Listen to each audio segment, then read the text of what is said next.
All right, you ready? Ready or not, here we come. Here we come. Season? Trace, Oh my gosh. how did we get here? It's gone by so fast. I know. I feel like we just were making the plan for season 2. Yeah. Just get in a routine of it and just Oh my gosh. knock out. That's facts. Oh, so good. So we have a few things. I hate when people do this to me, but I'm gonna do it to everyone. We might have very exciting news coming your way soon. Yes. Kind of soon. Semi-soon. In the works. Definitely. So there's that. Can't say much more because just can't. Mm-hmm. Next thing, we really need for everyone that is listening to share with everyone that you know or on your social media, and please leave reviews. Yes. And we're always open to constructive criticism because we want to do the best that we can do for y'all. And then there was one other thing. What am I forgetting? That's it. Like, share, subscribe. Season Leave a review. 3. Season 3. We got to figure out how we enter the podcast for the awards. Oh, yeah. Because I think we need to start doing that now. Ask Hale. She'll know. Well, it's on that site. Remember the site I sent or whatever? I think all the instructions are on there. Okay. But we got to do that. Sign up. Yeah, we'll share stuff with y'all. Please go vote for us when we do share that stuff. And then, it was who sent us this case? Oh, Drew sent us this case. It was so compelling. This was while we were off last week. And I was just like, oh my gosh, I got totally engulfed in it? Yeah, engulfed, obsessed with it because it's twins. Evil twins did a whole show on it. And they're from Tennessee. So thank you, Drew, for sending us this case. And if you know any Tennessee cases or anywhere, we would love to hear from it because we get a lot of those messages. It's really nice to hear definitely what people want to hear. And we'd love to produce that for you. Facts. I know we mentioned it before, but I want to mention it because this is episode 1 of season 3. But Angel Bumpus, who we covered her whole case trial. She was wrongfully convicted of murder. She was our very, very, very first case. All charges have been dropped. Mm-hmm. She is a free woman and gets to go back to her kids. And I'm very excited about it still. Mm-hmm. And also, I lost my pen. There it is. Okay, I'm very sorry. The pen is crucial. I have to doodle or I get distracted.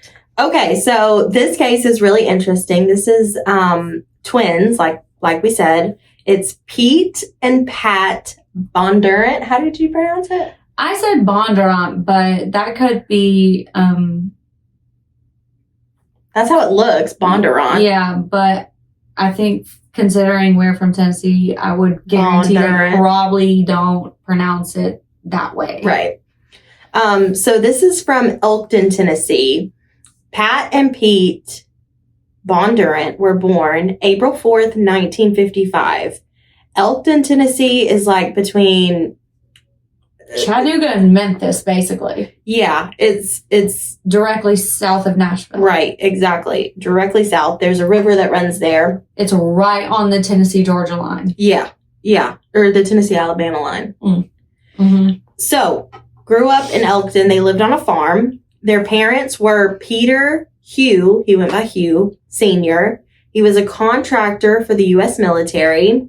And his wife, Sydney, who was a school teacher. Again, they lived on a farm. As young boys, they started harming farm animals. And there were even reports that the boys ran over a cat with a lawnmower. You know, I think I'm going to buy like a little sponge or a little, styrofoam sphere that you'd make a science project with the planets on, and red flags. Yeah. So we can put red flags in as... that would be satisfying. It would be. Yeah. Because I've already got a few. And we're only a little bit in. I know. We're in the first part of this. Yep. So harming animals, obviously, red flag. Mm-hmm. In school, because they were big children, they got bullied a lot. And their father, who was a military contractor and an alcoholic, was really abusive. Abusive. The hard hand. Red flags. Yeah.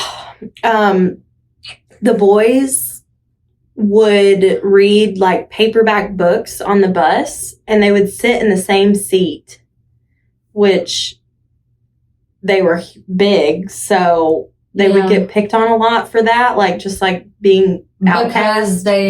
Because they were both of larger size. Yeah. They took up one probably room that adults would take up. Right. Yeah. See, and that's where I've been saying this as we've talked about this case. I'm like, it's who would bully the guy that's going to squash you like a bug? Yeah. Much less two of them. I know. That's crazy. But they were picked on a lot. By the time they were in middle school, the boys weighed like 250 pounds, and they started getting into a lot of fights, being picked on or whatever. Yeah, they finally probably hit puberty and realized they weren't going to take that shit anymore. Yeah. Pete was the more dominant twin. He was like a hothead. He fought a lot, and Pat was always there to back him up, and vice versa. If Pat was in an altercation, Pete was there to back him up. They just grew and grew and grew as they go through their school age. By high school, they were still getting bullied, but not as much because they had a reputation at this point. And they got into drugs so that they could be more popular in their social scenes, like with girls or being at parties or whatever. Mm-hmm. So they got into like selling drugs and doing drugs in high school. Mm-hmm. Sounds like terrible fun. Yeah. So after they started selling drugs, they, for the first time ever, started finding out that the girls were more interested in them. That's kind of sad though. Yeah. Because I'm just thinking like, man, they thought the girls were interested in them. Yeah. But the girls weren't interested in them. Mm-hmm. That kind of sucks. Yeah. At the age of 18, after they graduated high school, they split, which is also crazy because normally sometimes twins want to do that, but sometimes makes things really hard. Yeah. When they're off on their own. Mm-hmm. But Pat went to a community college for a year, and then he began working at a rubber plant. Not condoms. Just rubber in general. I don't know. They probably do make something to do with condoms. But one day after he got into a car accident, he was basically an fender bender. This girl hit him. After that happened, the girl that was driving the car, he ended up marrying her. Mm-hmm. So, again, that's interesting. Mm-hmm. Her name was Denise, and 3 years after the car accident, they got married. Pete took a different route after high school. He became kind of undetermined to really do anything. He didn't really have goals. I would say kind of just living day to day. He like couch hopped place to place, didn't really have like a home. Just honestly completely different than his brother. He did end up getting a job as a truck driver. And then in 1975, Pete was living in Cincinnati, Ohio with 2 other roommates.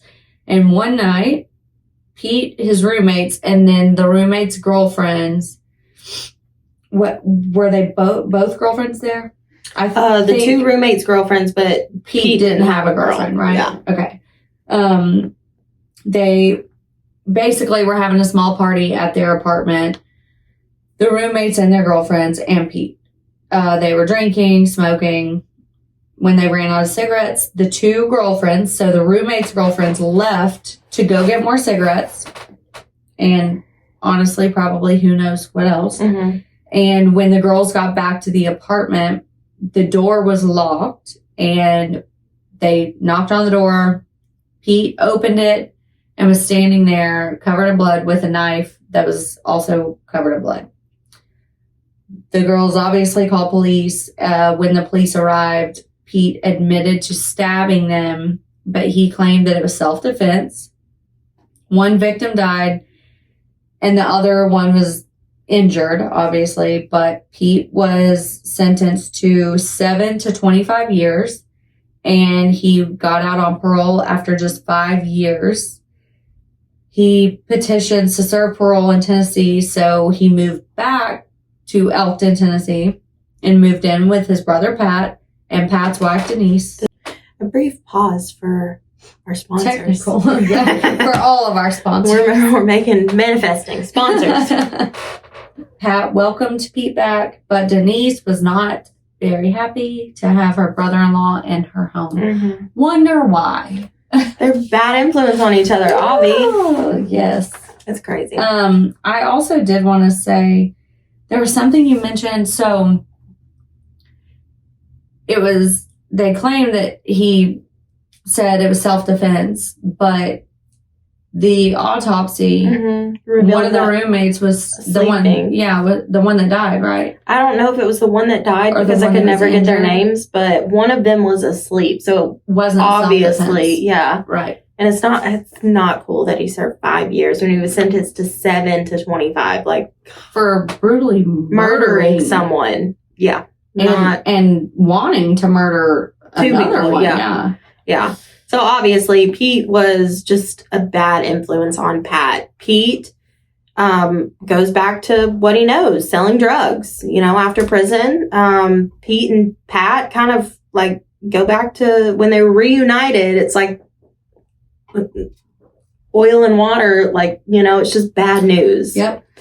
So they were kind of known as the drug lords of Elkton because of they're selling drugs, obviously, and their size. They were And they're violent. Yeah. They're violent, yeah.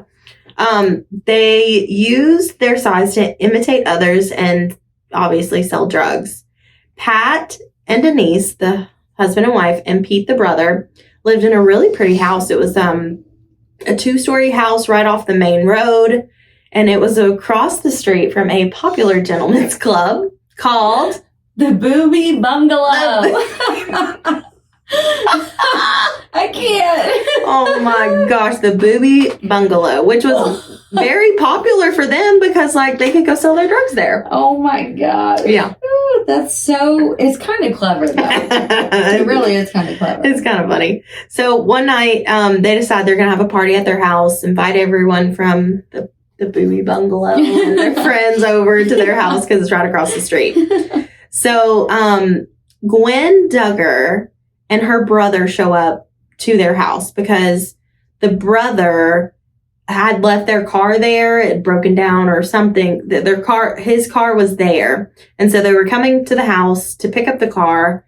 And Gwen gets chatting with the twins and gets into the party scene and wants to stay. So her brother didn't want to leave without her, but she wanted to stay. So the twins were like, no, it's okay. We'll bring her home. We'll bring her home later. Don't worry about it. So they got Gwen drunk on drugs. Mm-hmm. She was out of it.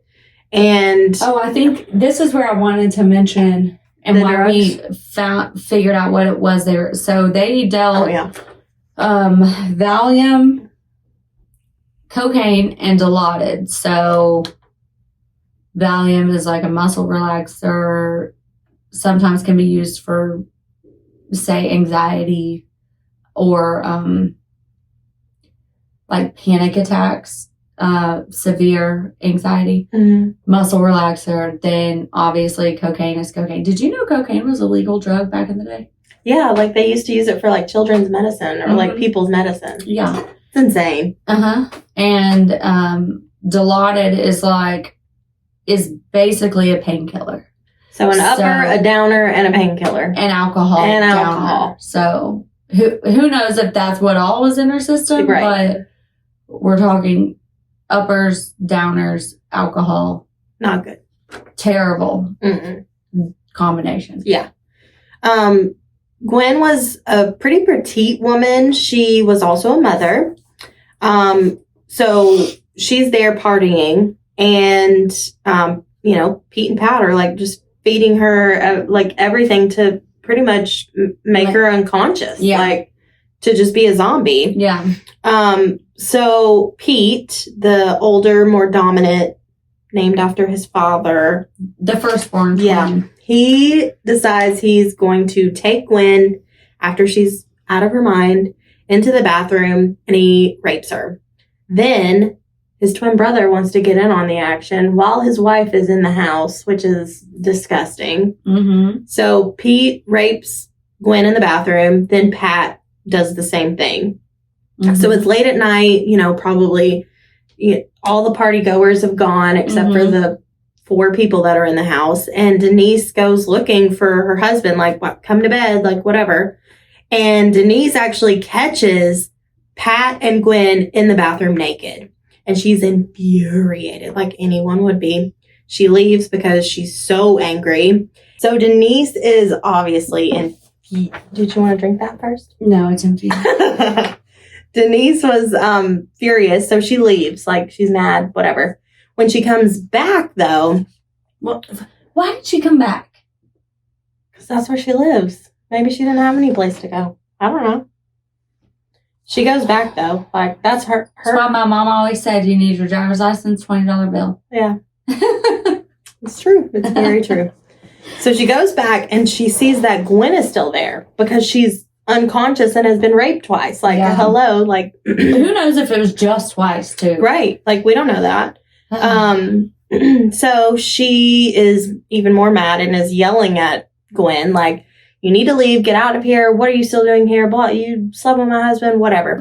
So as she's yelling at Gwen, it stirs up Pat and Pete in the house, and Pat, Denise's husband, comes up as she's yelling and berating this girl with an axe and tries to hand it to her. And Denise is like, absolutely not. I don't need that. What are you, like, I just want her to leave. Like, I don't want any ill will for her. I just want her gone.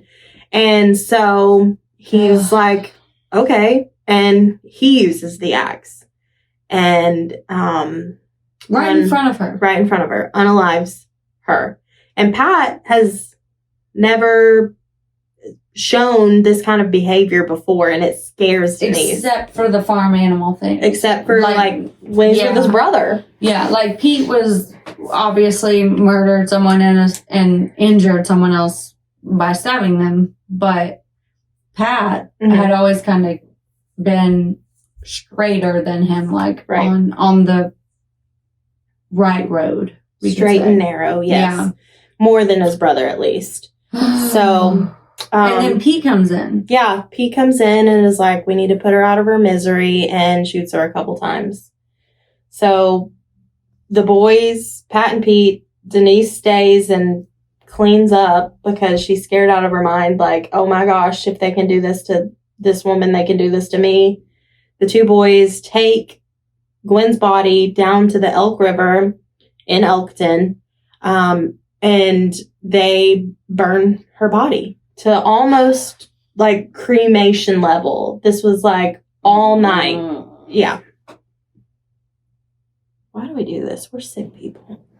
We're not, but these people are actually sick. Like, it's so bad. And is it bad that in my head, I'm like, I wish a motherfucker would. Yeah. Because they're not I might die, but they're not getting away uninjured. It's just not happening. It's just not happening. Yeah. But I think this is the part where we say, this is why you don't do drugs. Like, you can't defend yourself. Yeah. Yeah. And you cannot trust people. Mm-hmm. Oh, man. Yeah. But, like, what kind of monsters are they?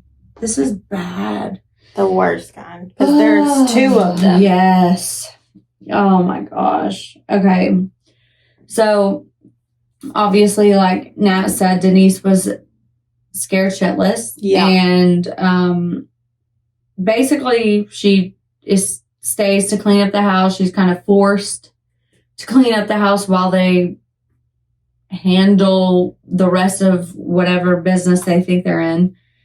And then on May 31st of 1986, a few months after Pat threatened his wife Denise and he beat her up bad while she was pregnant with their child, she finally leaves. Yeah. Again, why didn't she leave before? Domestic violence is an odd It thing. is. And it does weird things to your mind and you feel like you can't. And you feel like you're going to die if you do or die if you don't. Yeah. Right. Exactly. So do the safer option. I don't know. I think maybe because I've dealt with abuse from a boyfriend prior. And I have too. I truly think that when she got pregnant, she thought it was going to go away and change. And again, people are listening. This has nothing to do with Ryan Edwards.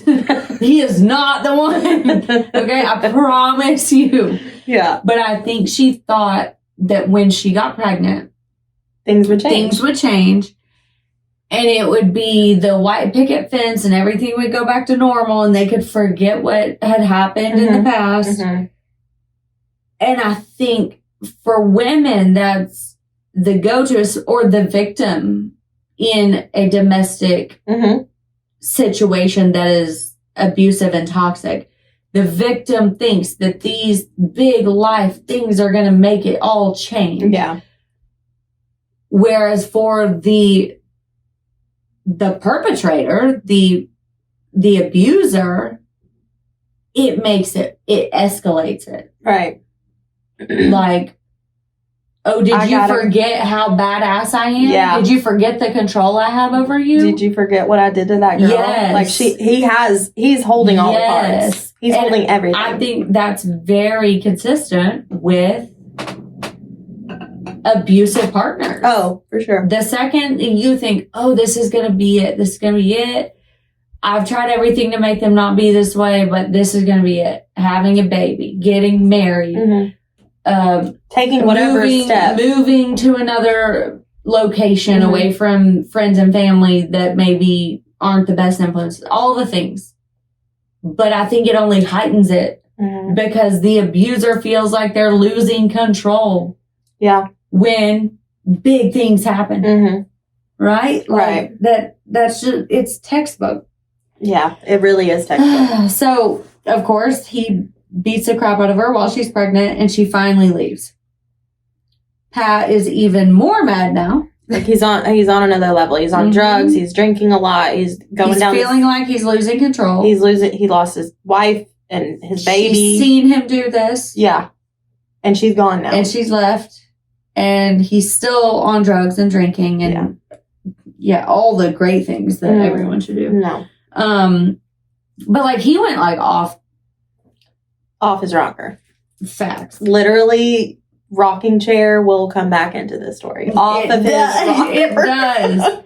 So he's lost his mind. And on top of that, he's drinking. He's doing drugs.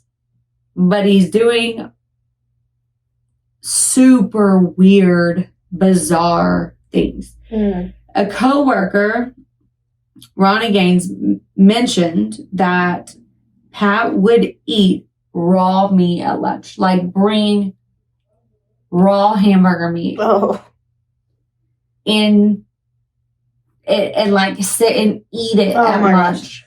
I could throw up right now. That's facts. Okay, one day Pat's wallet went missing, and Pat blames Ronnie, who was cashing checks for him.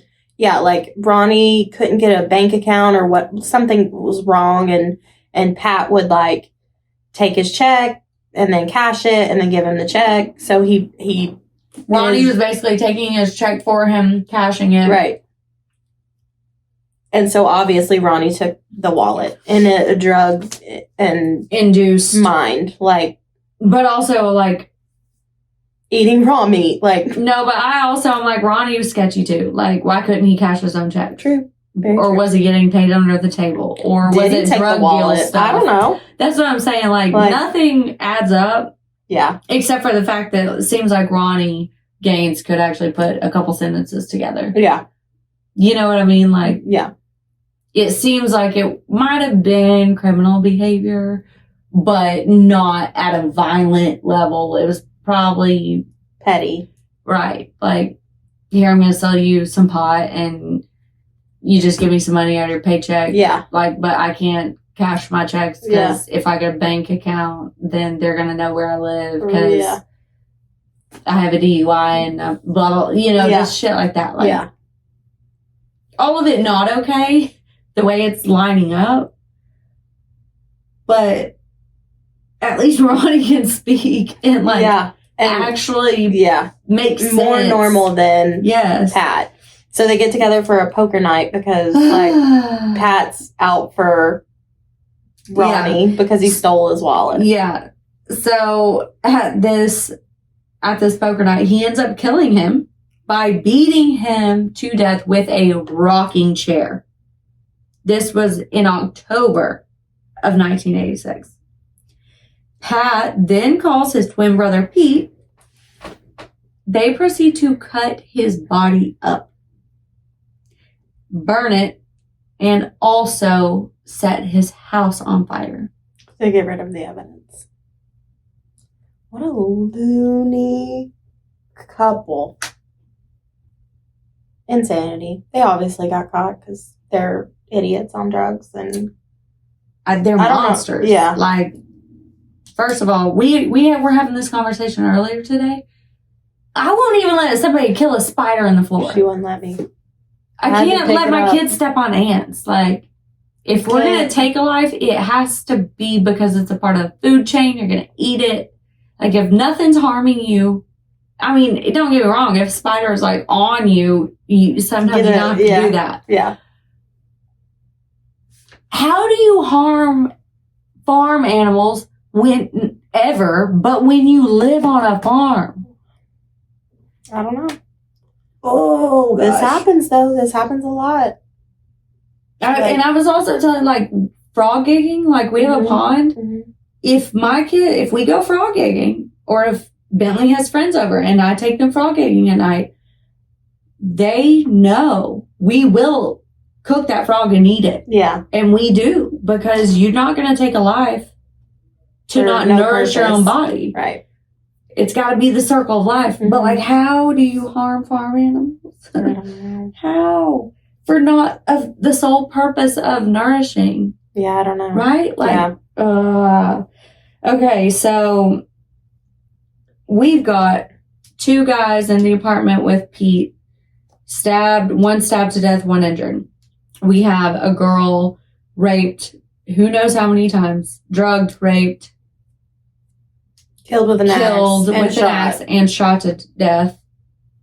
We have a pregnant woman who has been married to one of them for years now, beat up, and then a coworker that seems to be somewhat of a friend, not just like an acquaintance, beat to death with a rocking chair. This is obviously they moved up from farm animals onto humans. That's how a lot of people, serial killers and murderers, that's how they start. So watch out for that. It says the twins were eventually brought to justice after finding evidence in their house, and TBI used Denise's testimony, so Pat's wife. Mm-hmm. She flipped. She was finally like, let me tell you. I hope they gave her protection. Oh, they did. They gave her immunity for all things. But I mean, like... Oh, like witness protection. Yeah, like relocation. Maybe not witness protection, but like relocation and set up somewhere very far away. her ex-husband, Pat, got life.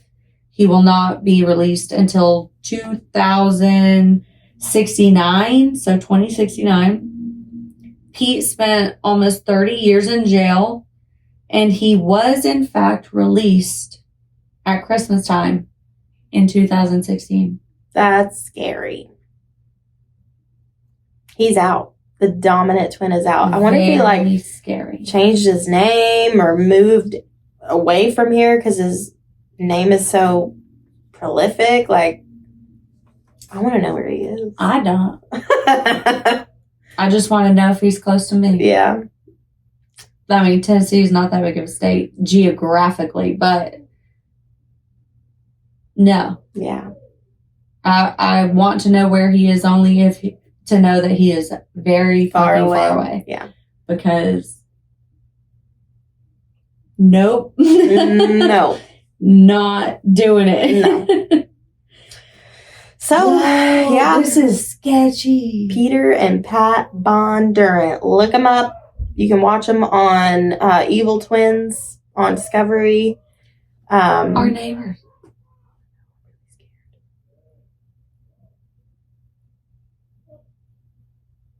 Why do they always fight? I don't know.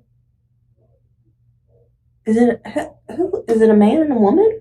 Yeah, but that sounds like they're joking or something. No. Y'all. We're gonna cover their story one day. We are.